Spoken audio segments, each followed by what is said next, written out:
com essa segunda parte do painel de hoje à tarde.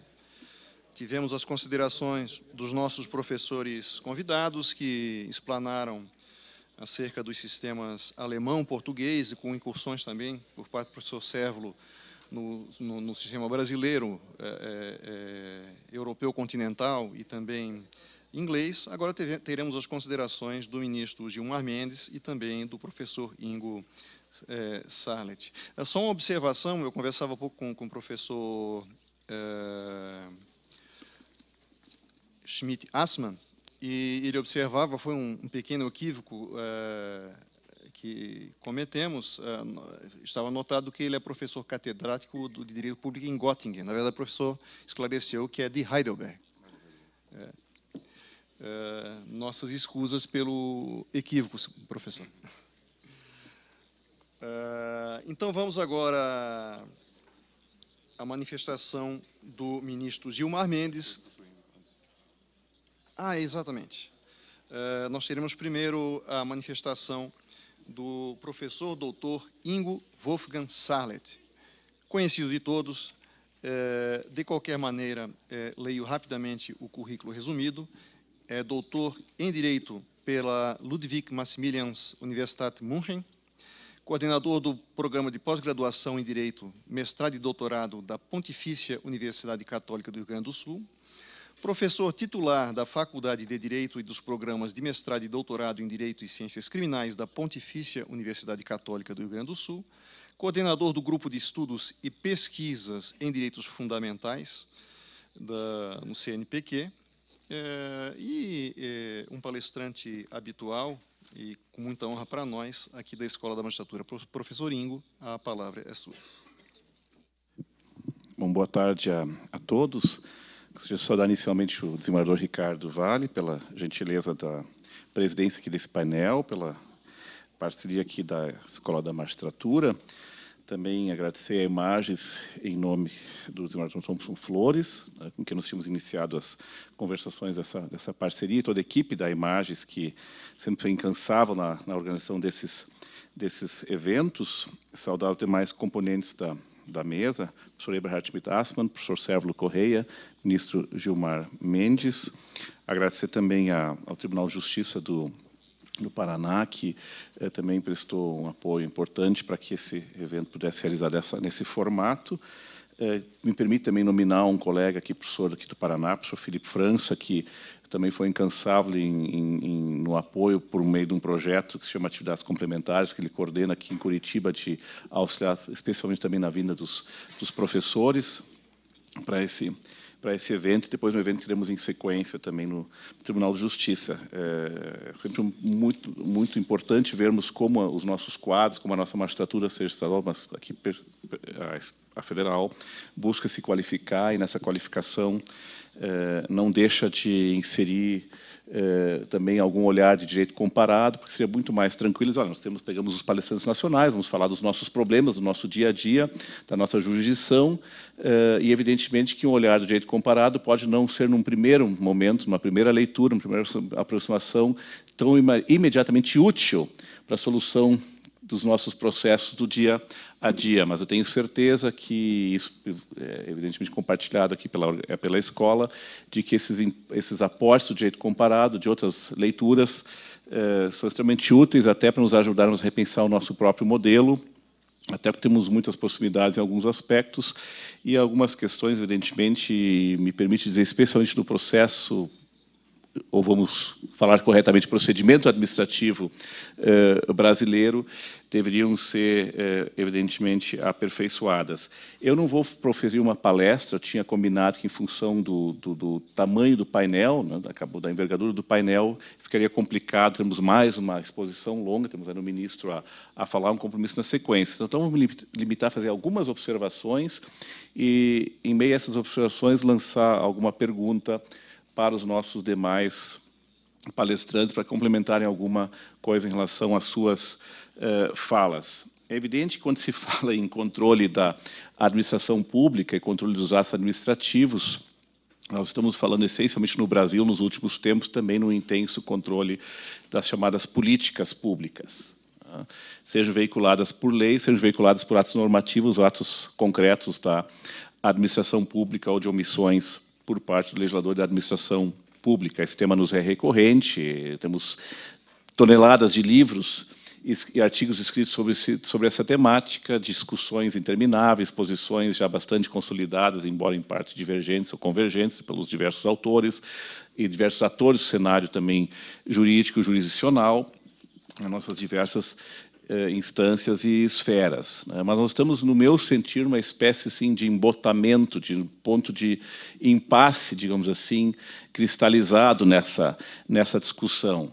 E acho que nos faltam apostar em algumas alternativas. E essas alternativas envolvem tanto os níveis de controle jurisdicional, de critérios de controle jurisdicional, por certo, mas também envolvem muito mais uma reforma da própria estrutura organizatória e procedimental da nossa administração pública, que dirá, enfim, do legislativo.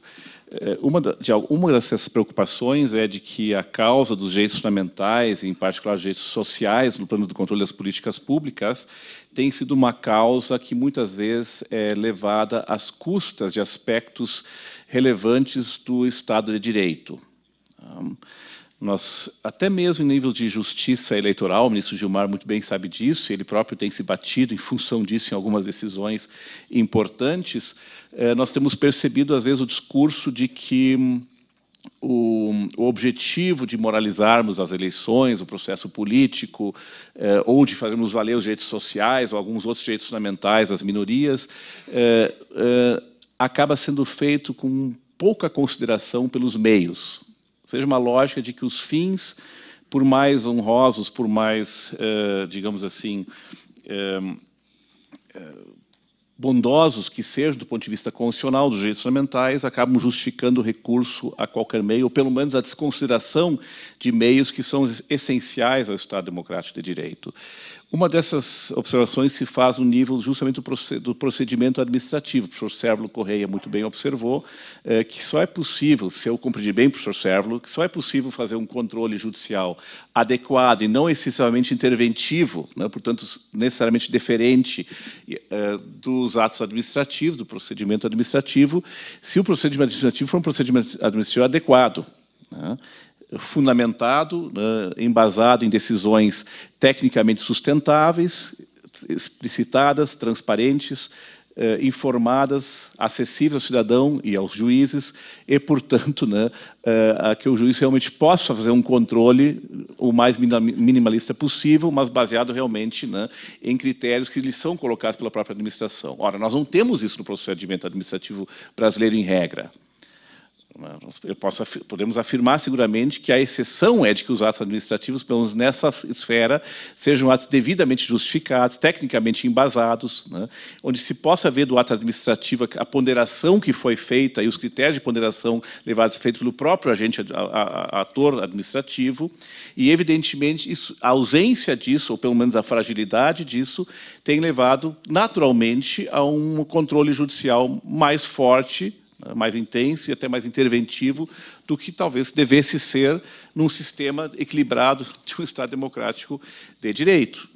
Então, nós temos, no meu sentido, um déficit imenso na área do procedimento administrativo, na área da organização e do procedimento, como o ministro Geral também, vários votos seus em várias áreas tem apontado, e esse déficit naturalmente leva a uma inflação do uso e do recurso e a substituição que dessas decisões pelos atores do judiciário. Então, me parece que é uma primeira observação. Sem essa reforma, sem levar a sério o procedimento administrativo, né, e o dever de motivação dos atos administrativos e da própria execução das políticas públicas, nós continuaremos nesse embate. Ou o judiciário não intervém, um suposto e genérico argumento da sua falta de legitimidade, ou ele intervém e vai fatalmente intervir de uma forma mais interventiva, mais forte, do que talvez fosse desejável uma estrutura democrática. O problema é muito menos aqui de legitimação democrática em sentido estrito do que de legitimação pelo procedimento, né, como deveria ser. Uma primeira observação. Uma segunda observação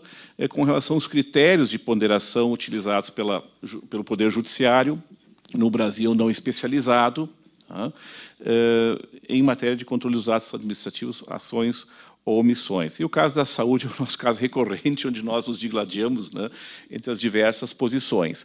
E aqui eu não vou fazer uma exposição própria, né, minhas posições acho que são bastante conhecidas, de que eu sou favorável ao reconhecimento de direitos originários em prestações, mas com absoluto cuidado na ponderação e na utilização desses argumentos.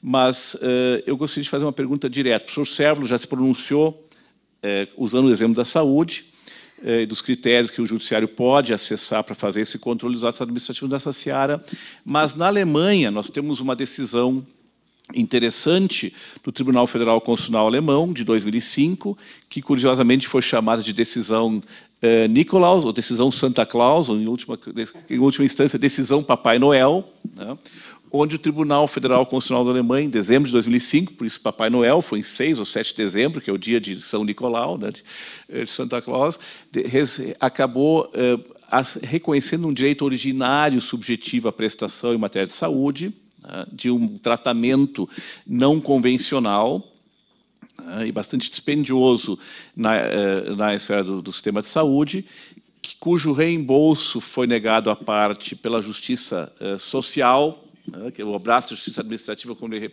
referiu, que cuida dessa questão das prestações de saúde, que examina isso em concreto, e o Tribunal Federal Constitucional da Alemanha acabou reconhecendo um direito originário à prestação a partir de alguns critérios. Foi uma decisão, evidentemente, excepcional. Há decisões, evidentemente, do Tribunal Constitucional da Alemanha em maior número, embora também não um número muito significativo, na área do reconhecimento de um direito ao mínimo existencial, e de qual é o limite, digamos assim, do legislador nessa seara, mas especialmente aqui se percebe que há um certo nível de judicialização, digamos assim, entre aspas, da saúde e dessas questões também na Alemanha, que pouco chega ao Tribunal Constitucional, mas que no âmbito da justiça social de primeira e segunda instância tem uma certa relevância.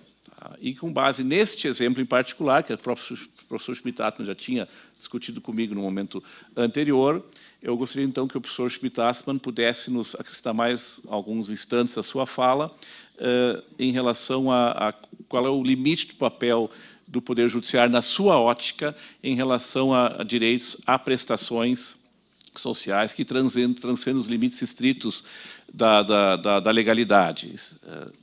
E o professor Sérvulo Correia, então, em relação a essa observação, se a reforma do procedimento administrativo e das estruturas administrativas, na sua opinião, pode ser o ponto de partida eficaz para também se poder colocar a justiça administrativa no Brasil, evidentemente não especializada, num lugar mais adequado.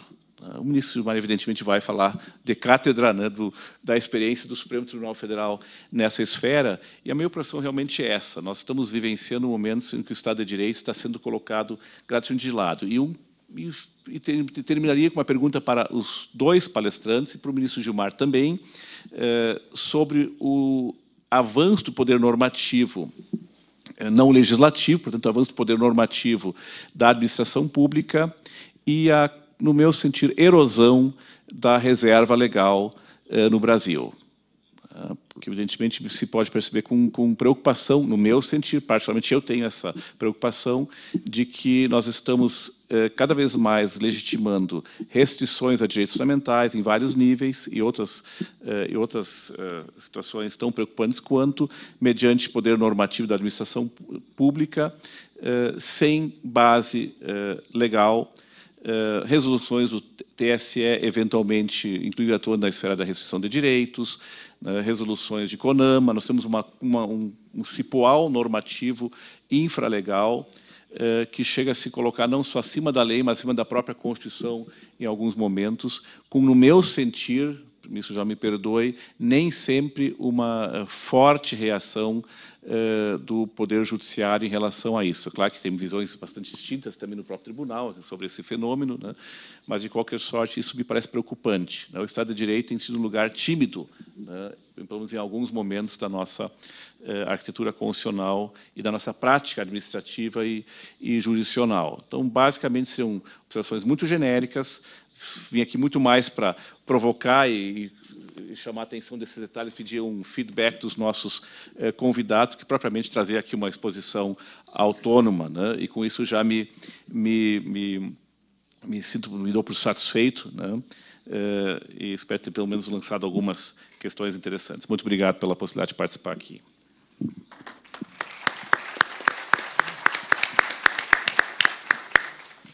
Agradecemos a participação do professor Ingo Sallet, que certamente sobre esses mesmos temas poderia discorrer durante muito tempo para nós, mas se colocou aqui na posição de debatedor, como também um anfitrião, em certa medida, para solicitar a manifestação dos nossos conferencistas. Então,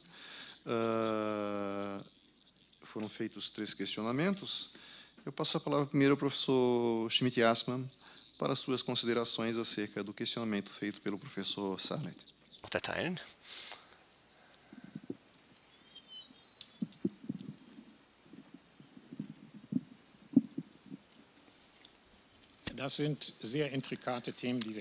Bem, os temas, caro professor Sallet, são temas altamente intrincados. Eu gostaria de ressaltar 2 tópicos. Um é o tema do controle, sistema de controle, relação entre diferentes tipos de controle e quais são as posições ocupadas pelos tribunais nesses conceitos, nessas concepções.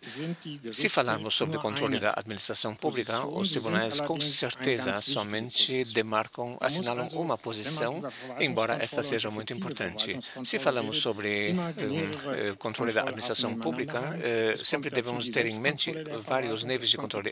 O autocontrole da administração pública, o controle pelos tribunais de contas e, como o senhor já disse, o controle, se assim quisermos dizer, o controle preventivo embutido no próprio procedimento jus-administrativo. O meu colega Sérgio Sérvulo Corrêa disse isso com muita clareza e eu acho que nós exposamos a mesma opinião do ponto de vista da política jurídica e do direito comparado. Um procedimento administrativista sistematicamente desenvolvido poderá desonerar enormemente os tribunais brasileiros e ele poderá pré-estruturar os procedimentos da administração pública para fazer o que os cidadãos frequentemente não percebem nos atos da administração pública, a saber, a transparência. Para tanto, se faz necessária uma codificação do direito administrativo. Mesmo a União Europeia, que sempre disse não desejamos uma codificação, o direito comunitário deve ser flexível, tudo isso agora foi desmentido pela evolução do ordenamento jurídico da União Europeia nos últimos anos.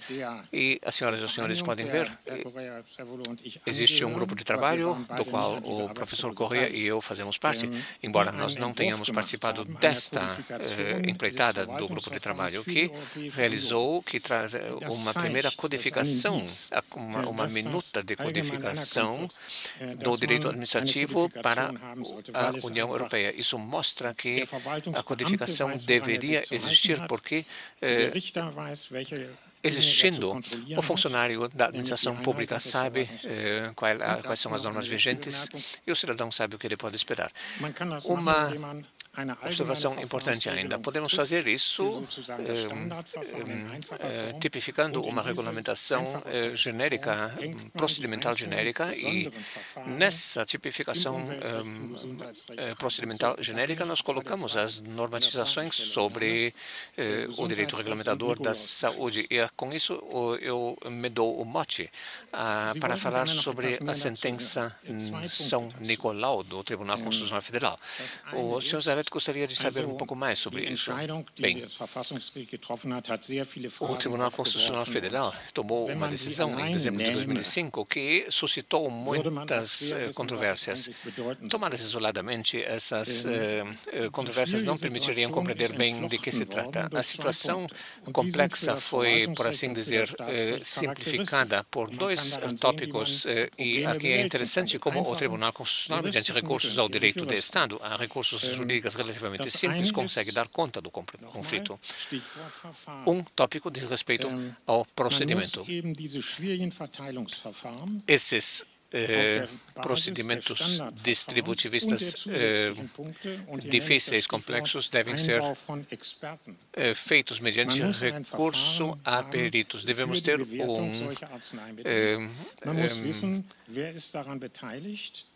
procedimento para conceder o auxílio médico. Quem são os parceiros envolvidos? Há uma série de conflitos. Então, existe aqui uma ampla demanda de regulamentação.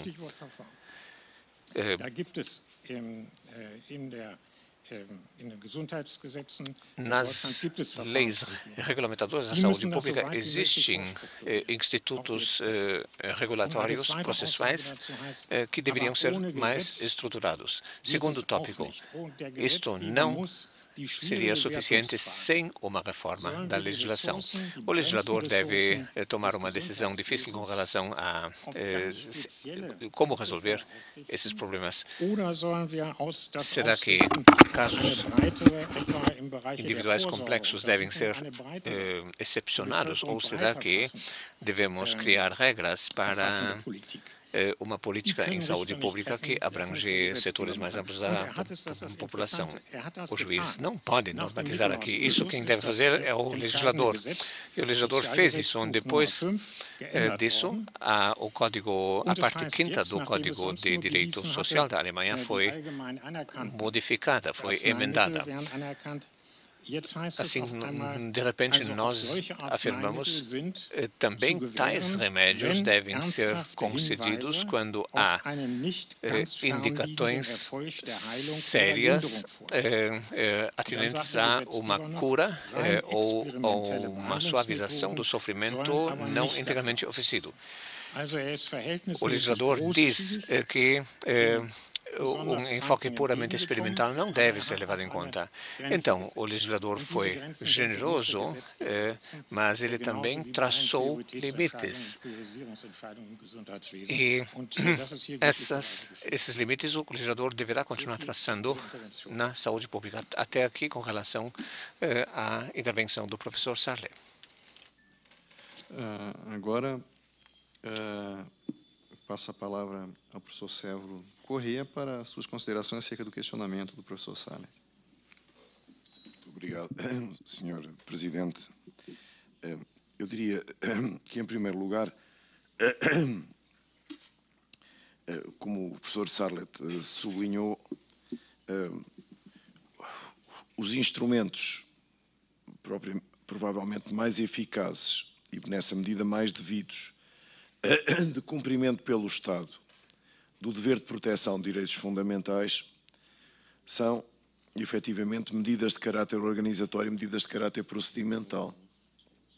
Nesse domínio da distribuição de medicamentos, porventura a solução estará em assegurar, por um lado, que haja estruturas organizatórias capazes de apreciar objetivamente as pretensões e por outro lado, que haja procedimentos através dos quais os próprios interessados, e não apenas os interessados individuais, mas as associações representativas de interesses difusos, possam participar na preparação das decisões e em casos especiais como estes, provavelmente justificar-se não só estruturas organizatórias adequadas, mas também procedimentos administrativos especiais, porque a par de um procedimento administrativo geral que cobrirá todas as atuações administrativas que não sejam objeto de procedimentos especiais, há hoje, nos direitos nacionais, miríades de procedimentos administrativos especiais. E este será provavelmente uma matéria para um procedimento administrativo especial em relação ao qual se aplicará supletivamente, naturalmente, a legislação sobre o procedimento administrativo geral.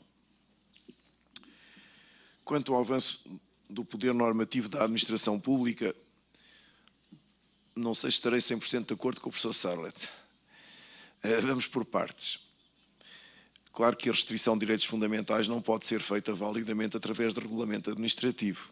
Tem de ser feita por lei. No caso português é a Constituição que reserva à lei a regulação dos direitos fundamentais. Melhor dizendo, a restrição de direitos fundamentais.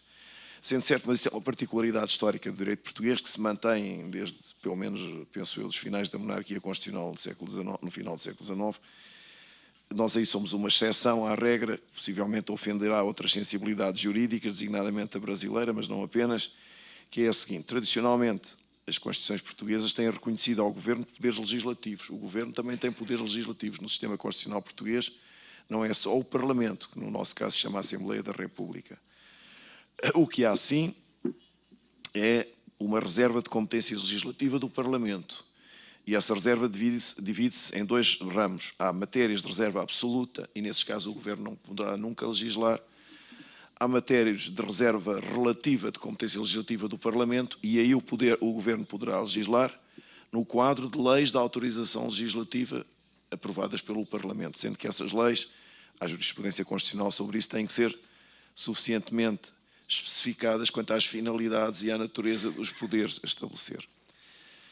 Claro que quando o Governo, como é o nosso caso, tem poderes legislativos, a distinção entre lei e regulamento perde alguma relevância, porque o mesmo Governo que pode, ou sem necessidade de autorização legislativa, se não forem matérias de reserva legislativa relativa do Parlamento, ou mediante essa autorização legislativa do Parlamento, o Governo pode decidir por decreto-lei, que tem força de lei, o mesmo que poderá decidir por regulamento, desde que tenha normas legislativas habilitantes para o fazer.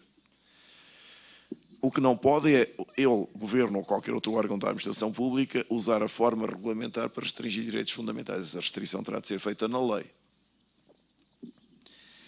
Agora, só para terminar, eu diria o seguinte: o avanço do poder, sem prejuízo das reservas de lei e das delimitações constitucionais do poder normativo regulamentar, eu penso que é uma característica das sociedades tecnicamente e socialmente complexas o alargamento do poder regulamentar da administração. Porque os parlamentos não estão hoje em dia em condições de prover a sociedade de toda a estrutura normativa de que a sociedade carece para funcionar. Agora, em matérias que não sejam de reserva, no nosso caso português, de reserva de lei, a administração tem até o poder de emitir regulamentos, isto vai ofender a sensibilidade jurídica brasileira, já sei, de emitir regulamentos independentes. O que é que isto quer dizer?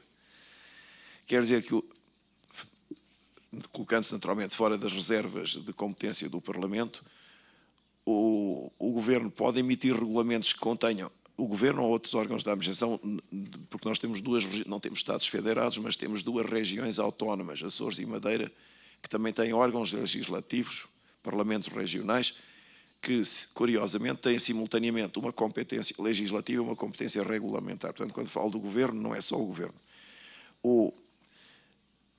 Os órgãos com competência regulamentar, desde que uma norma legislativa os habilite a emitir regulamentos sobre certa matéria, mas sem que nessa norma, nesse texto legislativo habilitante, se estabeleçam o quadro inicial da normação da matéria, os órgãos titulares da competência regulamentar podem eles fazer a normação inicial. Portanto, serem eles que estabelecem os primeiros preceitos que disciplinam aquele tipo de assunto, fora, bem entendido, das reservas de competência legislativa do Parlamento. Isto para dizer que em Portugal reagimos menos do que no Brasil ao avanço ou ao alargamento da competência regulamentar da administração, porque por um lado estamos historicamente habituados a isso, ela já vem de há muito longe, há mais de 100 anos, e as várias constituições de regimes democráticos e não democráticos admitiram-na e continuam a admitir, mas também porque há uma certa consciência da necessidade da regulamentação, porque o Parlamento não dá hoje vazão à carga de normas jurídicas de que a sociedade carece. Muito obrigado.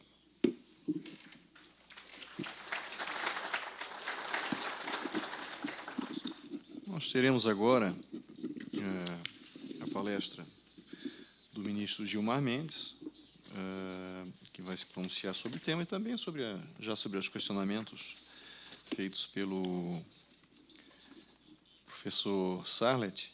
E a continuidade do debate, ao final, vai depender do tempo que nós tivermos. Os professores estão à disposição mas tudo dependerá do tempo também que tivermos para a continuidade dos trabalhos dessa tarde. Apresento o ministro Gilmar Mendes, apresento não, só faço a leitura do currículo, já é conhecido de todos, brevemente o currículo do ministro. Mestre e doutor em Direito pela Westfalen Wilhelms Universidade de Münster, mestre pela Universidade de Brasília, professor adjunto da Universidade de Brasília, ministro do Supremo Tribunal Federal e autor de diversas obras na área de direito público, em especial no direito constitucional. A palavra é sua, ministro.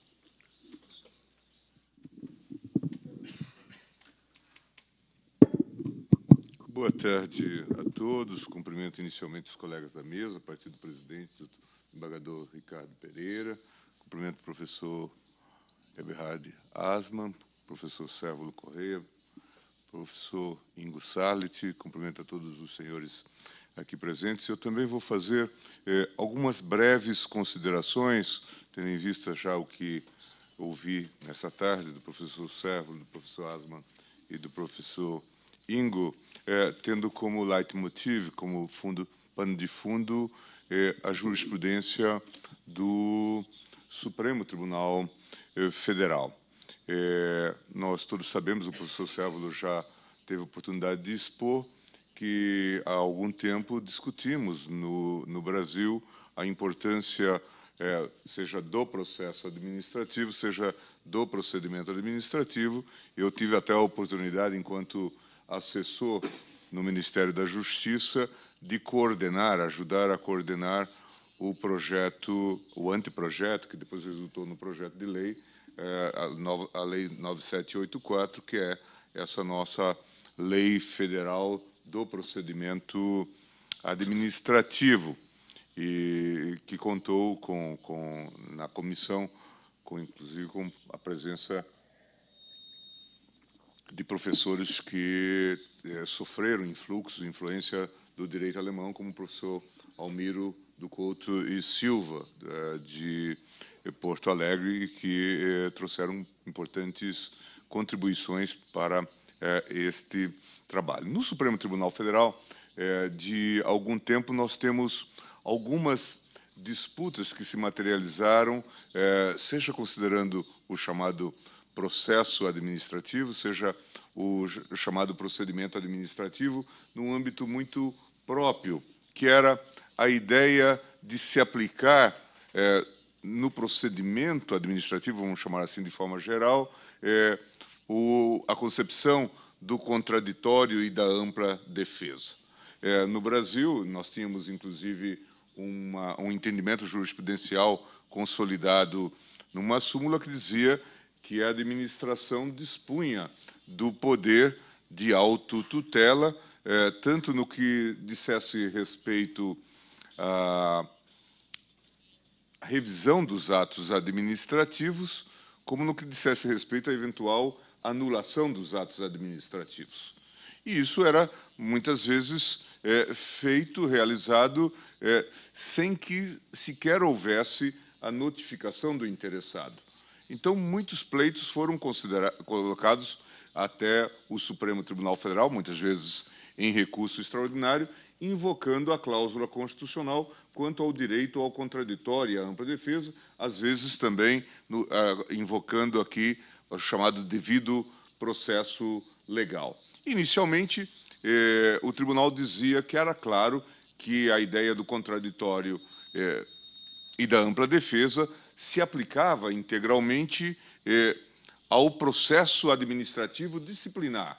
E, portanto, não havia nenhuma dúvida que, se houvesse um processo de caráter sancionatório, ou que pudesse levar a uma sanção, caberia, sim, reconhecer amplamente o contraditório e a ampla defesa. Mas depois passou-se a entender que qualquer revisão de ato administrativo que afetasse direitos ou interesses também estaria coberta pela mesma cláusula, fosse de revisão de ato administrativo que concedesse benefício ou vantagem, fosse de ato administrativo que envolvesse a anulação de ato administrativo que envolvesse uma dada a concessão de um dado benefício ou vantagem. E o tribunal acabou, portanto, por placitar essa orientação, que hoje, de certa forma, também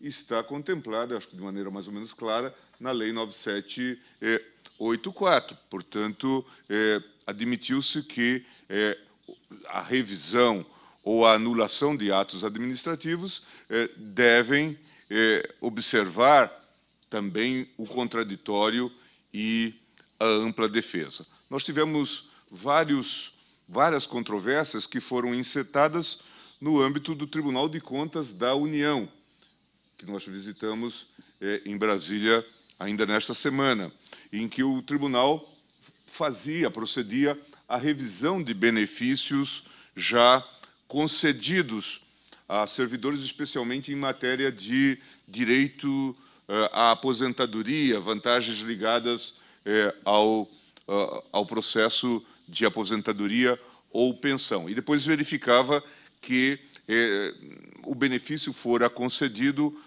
possivelmente com algum equívoco de índole jurídica, e fazia, então, a revisão. E o Supremo Tribunal Federal passou a dizer que essa revisão só poderia ser feita se observado o contraditório e a ampla defesa, e essa orientação hoje me parece bastante pacífica e consolidada, tanto na ideia de processo como de procedimento administrativo. Então, um outro ponto que me parece importante, que é importante a contribuição do tribunal, diz respeito ao conceito que foi desenvolvido de segurança jurídica. E aqui também nós tivemos alguns embates, e é um tema que ocupa a doutrina brasileira já há muitos anos. Um dos nossos clássicos do direito constitucional, e do direito, da teoria do direito e do direito em geral, o professor Miguel Reale chegou a escrever um livro, uma obra específica, dizendo que era preciso disciplinar o procedimento quanto à revisão ou anulamento dos atos administrativos. E chegou a estabelecer ou defender a ideia da necessidade de uma fórmula de preclusão, um limite temporal para essa revisão. Mas esse conceito ficou um tanto quanto solto, sem uma aplicação no contexto dogmático.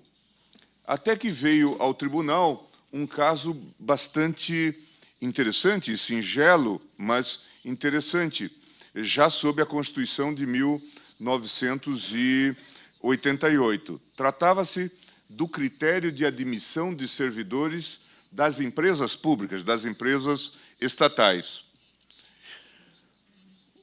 A Constituição estabeleceu, pelo menos a leitura convencional que se faz, que os servidores de estatais devem ser admitidos por um processo público, de concurso, de concorrência ampla, tal como se faz também para a admissão de servidores públicos em geral. No modelo anterior, a Constituição de 88, era vigente um outro entendimento, de que as empresas públicas estavam submetidas a um modelo mais flexível.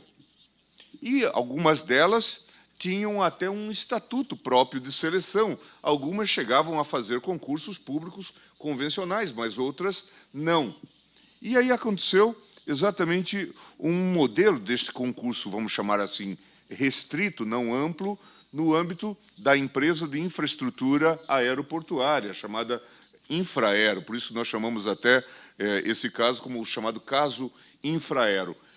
Em 89, 90, ela realizou um certame restrito, um modelo de seleção restrita para servidores, engenheiros, profissionais da sua área específica.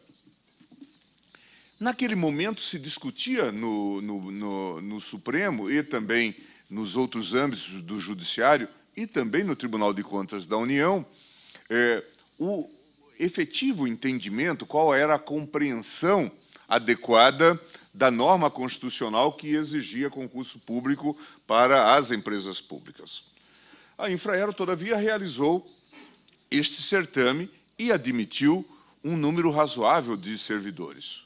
Passado algum tempo, eu agora não tenho aqui precisamente os eventos cronologicamente ordenados, mas, em suma, o Supremo veio e afirmou claramente que o concurso público era imperativo para as empresas públicas. Também o Tribunal de Contas da União chegou a essa mesma conclusão e passou a exigir das empresas públicas, portanto, a realização de concursos públicos.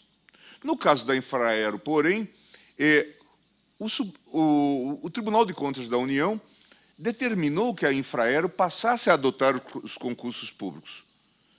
E a Infraero entendeu que isto vigeria a partir da decisão, mas que aqueles que tinham sido contratados segundo a orientação que ela adotara anteriormente não estavam atingidos por aquela determinação. Passam-se os meses e talvez anos, e o Tribunal de Contas verifica que 200, 300, 400 servidores da Infraero tinham sido admitidos de forma irregular e passou a exigir, então, a sua dispensa, a anulação daquela contratação. Um diálogo institucional se deu entre o Tribunal de Contas e a Infraero, até que eles chegaram ao limite da conversa, e o Tribunal de Contas exigiu que os servidores fossem dispensados, aqueles contratados sem o regular concurso público. E eles vieram ao Supremo com um mandado de segurança, dizendo que o ato do Tribunal de Contas era ilegal, porque, pelo menos, violava a ideia de estabilidade, de segurança jurídica.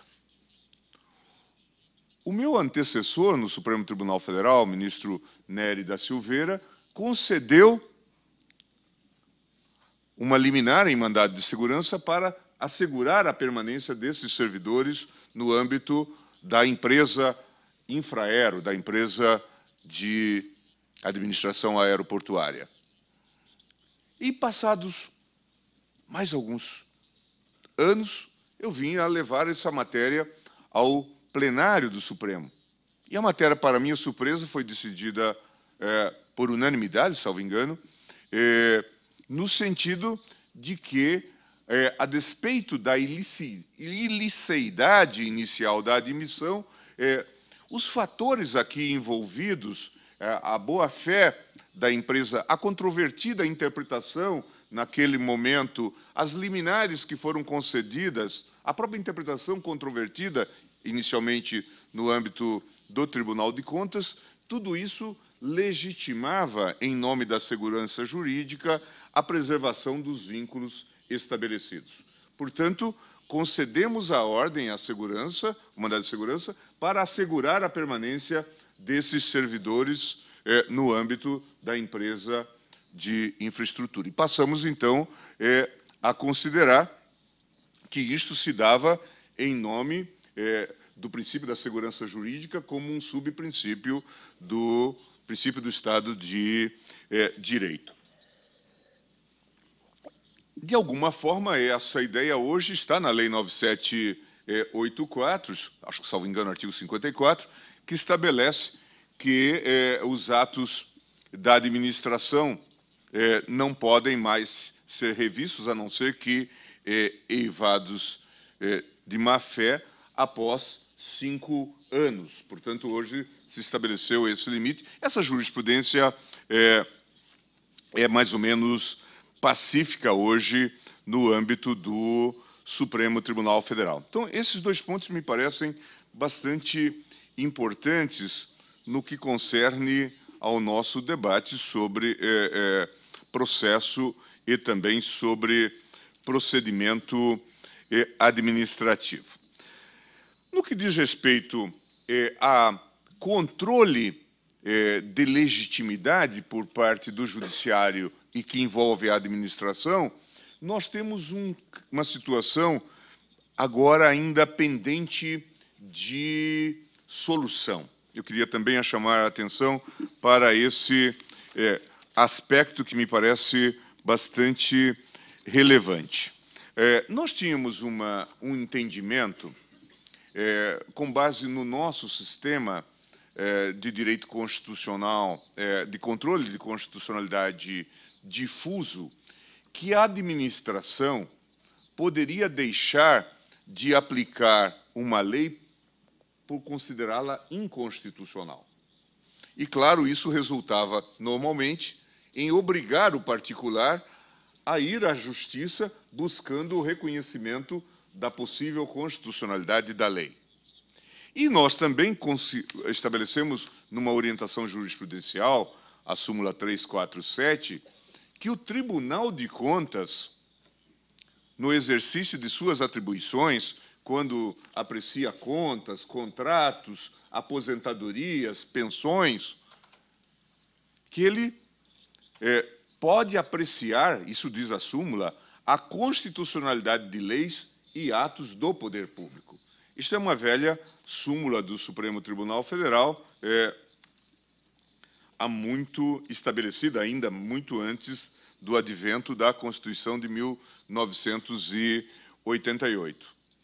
Não faz muito tempo, a Petrobras, nossa empresa importante na área do petróleo, obteve do governo um procedimento licitatório especial para a compra dos seus bens e serviços. E esta norma passou a ser analisada pelo Tribunal de Contas da União, que, em vários procedimentos, declarou a sua inconstitucionalidade, afirmou a inconstitucionalidade desta norma especial de licitação, uma norma que excepciona a aplicação do Estatuto da Licitação. E a Petrobras, então, veio ao Supremo com vários mandados de segurança, impugnando as decisões do Tribunal de Contas e dizendo, basicamente, que já não subsistem mais razões para manter-se esta orientação constante da súmula 347, forte no argumento de que o nosso modelo de controle de constitucionalidade hoje se aproxima muito de um modelo de feição concentrada, que já não se pode mais dar a órgãos de perfil administrativo, como o Tribunal de Contas, o poder de fazer a verificação quanto à constitucionalidade ou não de leis. Várias liminares foram concedidas a favor do pleito da Petrobras, mas a matéria ainda não foi submetida ao plenário do Supremo, e essa é uma questão que pende, portanto, de apreciação, e certamente nós vamos ter que nos pronunciar sobre isto. Nesse mesmo quadro, certamente, temos vários incidentes que afetam esses órgãos administrativos que exercem funções, vamos chamar assim, quase jurisdicionais. Por exemplo, conselhos de contribuintes. Não raras vezes, eles são chamados a dirimir controvérsias entre os contribuintes e o Estado. E, muitas vezes, a controvérsia se coloca tendo como fundamento a própria inconstitucionalidade da lei tributária, a lei que impõe um tributo. E há dúvidas a propósito da possibilidade ou não do Tribunal de Contas, do Conselho de Contribuintes, proceder a esse tipo de controle de constitucionalidade. Hoje, no âmbito federal, há uma orientação emanada do ministro da Fazenda no sentido de que o Conselho de Contribuintes não deve se miscuir na questão constitucional, mas há divisões na doutrina e na própria jurisprudência administrativa do Conselho a propósito dessa temática. Não há, portanto, uniformidade sobre o assunto. Isso seria um desdobramento daquela outra questão que afeta o TCU. E se nós considerarmos hoje a organização plural da administração pública, com a presença desses órgãos reguladores e com a presença desses órgãos com forte característica, com poderes, vamos chamar assim, de controle e decisão e também com poderes normativos, o Banco Central, o CAD, as agências reguladoras, nós podemos multiplicar esse tipo de problema e, certamente, nós temos que dar alguma definição a propósito dessa temática. O caso do da competência do Tribunal de Contas, que afeta também a competência dos tribunais de contas estaduais e também os tribunais de contas dos municípios, naqueles casos em que eles existem, certamente vai servir de baliza, mas nós não temos ainda uma definição. Ainda devo dizer algo sobre esse chamado poder regulamentar desses órgãos no contexto geral. O texto constitucional realmente produz ambiguidades. Nós temos um texto constitucional que diz que o regulamento, em princípio, se destina apenas à fiel execução da lei.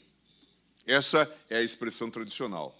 Não obstante, já no passado, sob a Constituição de 67, também sob a Constituição de 46, e creio que até sob a Constituição de 1891, nós desenvolvemos uma prática que dizia que, em princípio, nós deveríamos ter, sim, o regulamento de execução, mas que era possível ter-se também um tipo de regulamento autorizado, em que o legislador estabelece as balizas, uma coisa como se fosse a Wesentlichkeitstheorie, não é? A ideia de que o legislador estabelece as balizas e o administrador, a administração, desenvolve, então, essas balizas no texto regulamentar. Mas, na verdade, é de se notar que também, na prática jurídico-político-administrativa, não raras vezes, o legislador quase que delega competências para o administrador. E não o faz diretamente, por exemplo, ao presidente da República. Muitas vezes faz aos órgãos como Receita Federal, como Banco Central ou Polícia Federal. Em suma, faz esse tipo de transmissão de competência, transferência de competência, e esses órgãos é que acabam por expedir um regulamento de feição fortemente delegada. E, claro, é deficitário. Aqui ou acolá nós temos um controle esporádico desse tipo de situação. As mais das vezes o tribunal considera que esse modelo é inconstitucional. Não obstante, parece quase a existência de um costume constitucional que legitima esse tipo de prática, talvez tangidos por uma ideia de necessidade, não é? Tal como disse o professor Cévulo Correia. Mas essa é uma prática. Agora nós temos um caso bastante delicado no Supremo. Já tivemos um outro, que o Ingo en passant, creio que fez referência. O outro foi a competência do Conselho Nacional de Justiça, órgão criado pela Emenda 45 de 2004, e que tem exercido uma ampla competência regulamentar de feição fortemente originária, muitas vezes sem uma base direta na lei. Mas agora temos um caso que está sob a relatoria da ministra Rosa Weber e que é também muito sensível. Qual é o tema? é uma resolução, salvo engano, da Anvisa, o órgão de vigilância sanitária, que proíbe determinados componentes nos cigarros.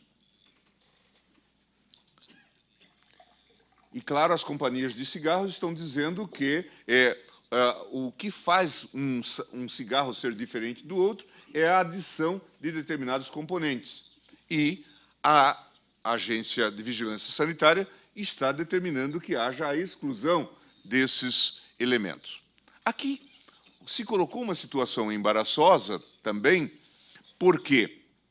Porque antes o governo tentara inserir essa mesma exigência numa medida provisória, portanto, uma medida com força de lei. E o Congresso, o Parlamento, rechaçou com o argumento de que isto precisava de uma disciplina mais ampla, mais larga. A Anvisa, portanto, tentou aprovar isto via uma medida provisória, não tendo conseguido, colocou numa resolução e, claro, vamos discutir o tema na perspectiva da violação ou não do princípio da reserva legal. Em suma, temos aí questões relevantes, não é, que dizem respeito a essa temática. Eu gostaria de encerrar essa minha fala me referindo a duas questões que já foram aqui colocadas a propósito dos direitos de feição prestacional. Um deles, claro, é o direito à saúde, e matéria que já foi objeto de ampla discussão também no Supremo Tribunal Federal, depois de um largo debate. E o tribunal estabeleceu algumas balizas, dizendo que há uma lei que trata da política pública de saúde,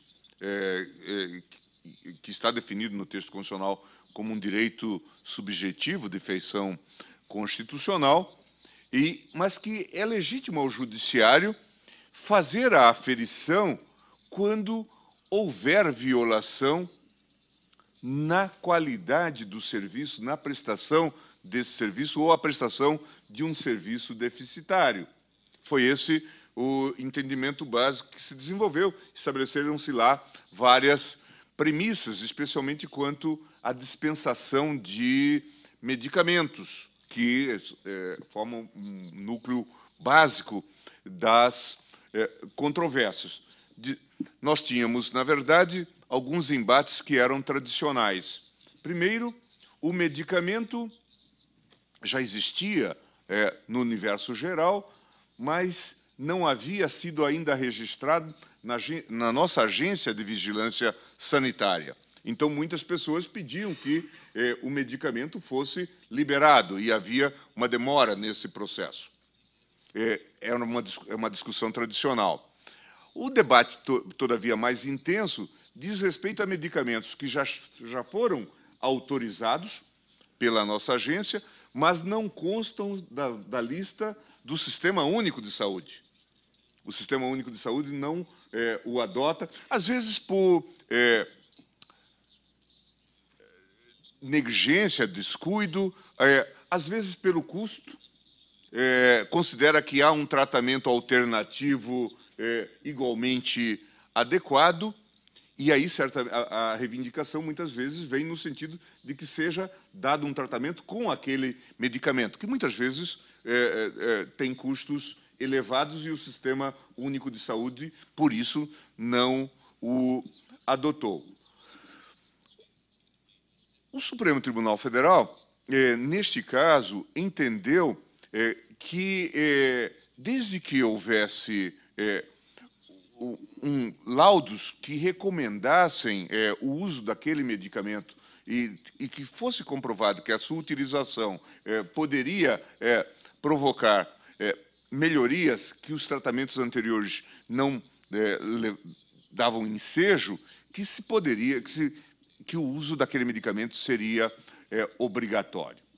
É bem verdade que também toda essa discussão no Supremo Tribunal Federal ocorreu depois da realização de uma audiência pública, em que utentes do serviço público e médicos, especialistas, gestores, discutiram a matéria de maneira ampla.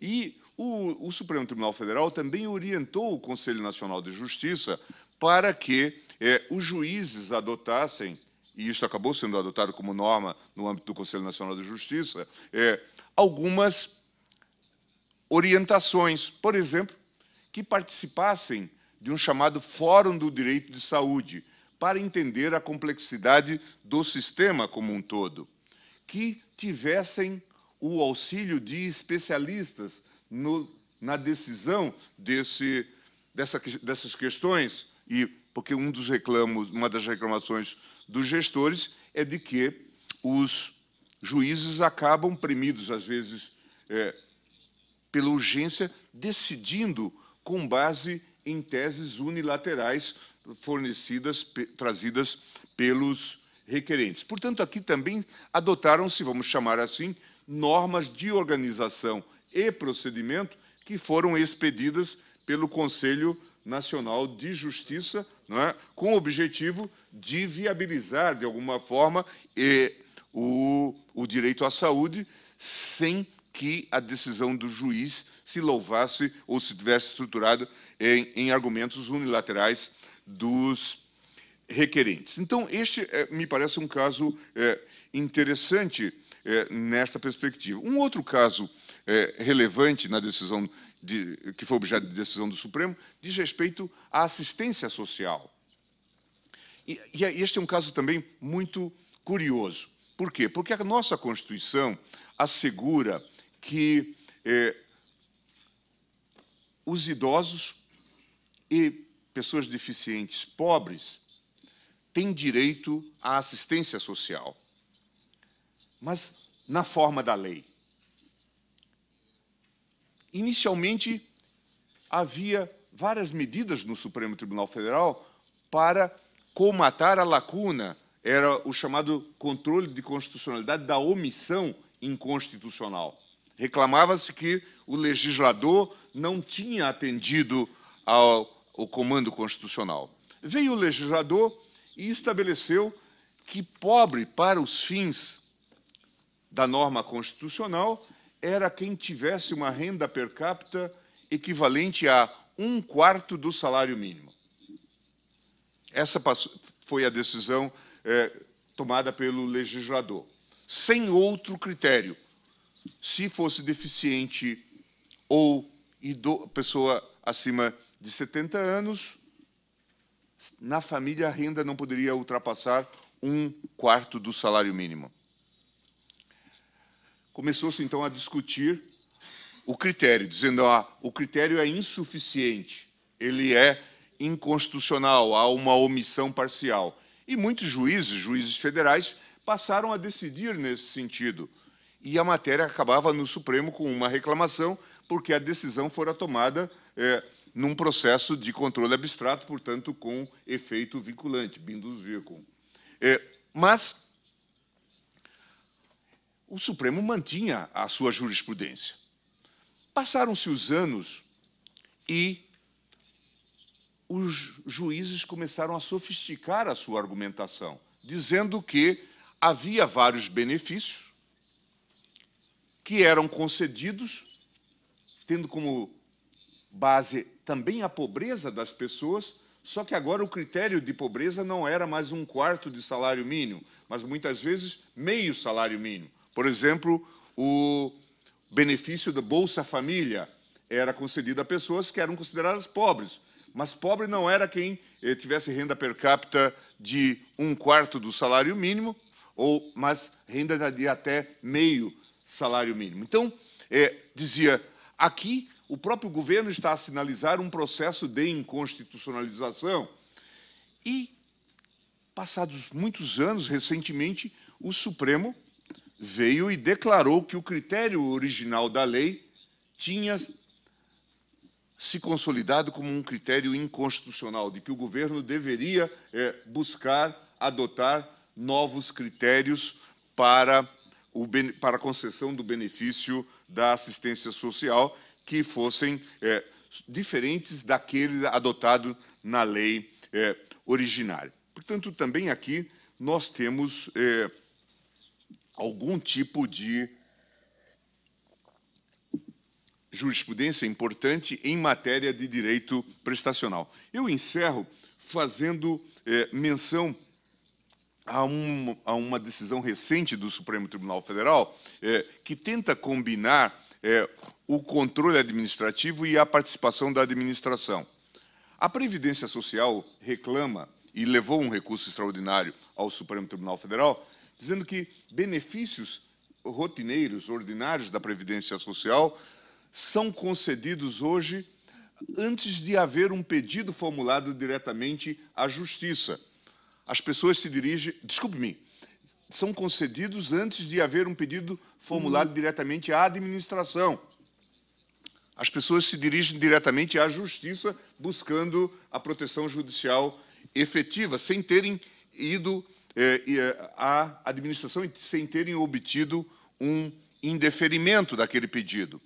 Então, recentemente, a nossa autarquia de Previdência Social, o INSS, foi ao Supremo com um recurso extraordinário, que foi acolhido, dizendo que antes de uma decisão judicial deveria haver, sim, um indeferimento por parte do órgão da administração previdenciária e que deveria decidir num prazo de 90 dias.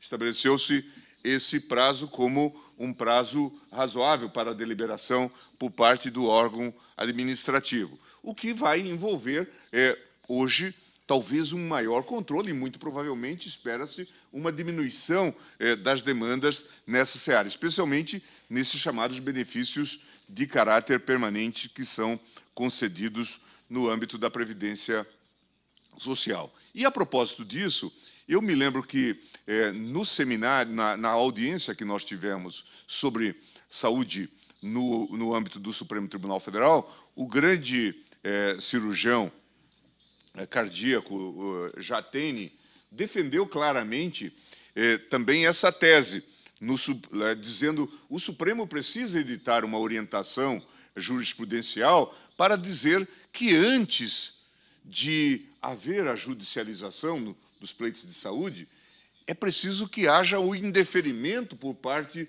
do órgão administrativo pelo provimento do direito. Até a este ponto nós não chegamos, mas ele entendia que com isto haveria balizas e controles para evitar abusos no âmbito da judicialização. Haveria outras questões para levantar, mas diante do adiantado da hora, eu selecionei alguns temas que, creio, ajudariam no nosso diálogo também de direito comparado. Muito obrigado.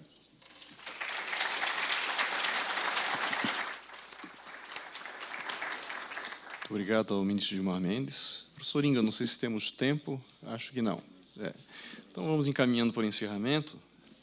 Gostaria de agradecer aos palestrantes, inicialmente ao professor Schmidt-Assmann, que nos trouxe os aportes do direito alemão, e o nosso direito público tem muito da matriz germânica, de modo que o estudo do direito alemão é importante para nós, e não é a primeira vez que trazemos professores alemães aqui, e certamente não será a última.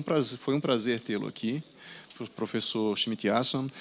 Aliás, aqui observando o professor Schmidt-Assmann, ele até me corrigiu também, porque, para evitar equívocos, ele explicava que há um professor, egiptologista, se não me engano, que é professor, doutor em Göttingen. E o professor fez o seu doutoramento em Göttingen, mas é professor em Heidelberg. Então, se procurarem por Assmann, pode ocorrer algum equívoco. É Schmidt-Assmann. Muito obrigado, professor. Agradecimentos também ao professor Cérvulo Correia, que trouxe sua contribuição com o direito português e também com o direito europeu de maneira geral, e o direito brasileiro, mostrando como nos une, a despeito do mar que nos separa, né, esse mar que Fernando Pessoa dizia que tanto tem das lágrimas de Portugal. Esse mar que nos separa, na verdade, não nos separa, nós temos uma unidade cultural que é muito cara, e a sua participação é muito importante. E o estudo do direito brasileiro, para nós, é uma honra saber que professores estão se dedicando também ao direito brasileiro. Ao ministro Gilmar Mendes, com seu conhecimento vasto sobre direito público, direito constitucional, direito administrativo, toda a sua experiência na administração e também no Poder Judiciário, trazendo aqui a contextualização e caso do Supremo Tribunal Federal e abordando de forma muito proficiente a questão ligada ao controle judicial da administração e do procedimento administrativo. E também agradecimento ao professor Ingo Sarlet, um grande estudioso do direito constitucional, dos direitos fundamentais em especial, professor de muitos aqui presentes, sempre auxiliando a Escola da Magistratura nos eventos que organizamos. Como forma de agradecimento a todos, de forma muito singela, eu gostaria de passar às mãos dos nossos conferencistas uma pequena lembrança da Escola da Magistratura. Professor. Então, agradecendo novamente a presença de todos, teremos uma nova etapa em Florianópolis, essa é a segunda etapa.